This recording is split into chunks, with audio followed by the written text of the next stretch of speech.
మన సైనిక చీఫ్ చౌహాన్ సంచలనాత్మకమైనటువంటి ప్రకటన చేశారు కొద్దిసేపటి క్రితం.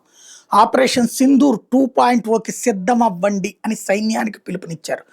ఈ 2.0 ఇప్పుడు ఆపరేషన్ సింధూర్ కూడా ఏంటి, పహల్గామ్ మీద దాడి చేసి పహల్గామ్లో ఉన్నటువంటి హిందువులను ప్రత్యేకించి గుర్తించి పట్టుకుని మతం అడిగి వాళ్ళకి సంబంధించినటువంటిది భార్యా పిల్లల ఎదురుగుండా భర్తల్ని చంపి ప్రత్యేకించి హిందువుల మొగుళ్ళని చంపాం, వాళ్ళ భార్యల నుదుట సింధూరం తుడిచేశాం అన్నటువంటిది సంకేతం ఇచ్చే ప్రయత్నం చేశారు. అందుకే ఆపరేషన్ సింధూర్ పేరుతో వాళ్ళ అంతు చూసే కార్యక్రమంలో భాగంగా వాళ్ళ కీలక స్థావరాల మీదన ధ్వంసం జరిగింది. పెద్ద ఎత్తున ధ్వంసం చేసింది భారత సైన్యం.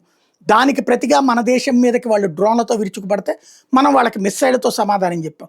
వాళ్ళు మిస్సైళ్లతో వస్తే మనం యుద్ధ విమానాలతో చెప్పాం. వాళ్ళ యుద్ధ విమానాల స్థావరాల్ని ధ్వంసం చేసి చూపించాం. వాళ్ళకి సంబంధించినటువంటి ఎయిర్ డిఫెన్స్ సిస్టమ్స్ని ధ్వంసం చేశాం. వాళ్ళకి సంబంధించి కీలకమైన దెబ్బతీసాం. అయితే ఇప్పుడు తాజాగా మళ్ళీ ఉగ్రవాద సంస్థలకి నిధులు ఇచ్చి దాదాపు 40 కోట్ల రూపాయల వరకు నిధులు ఇచ్చి 4 కోట్లని ప్రజలకు చెప్తా 40 కోట్లు డబ్బులు ఇచ్చి, అది అమెరికా యూరోప్ దేశాల దగ్గర నుంచి అప్పు తెచ్చిన డబ్బులతో అక్కడ కొత్తగా స్థావరాలు ఏర్పాటు చేపిస్తున్నారు.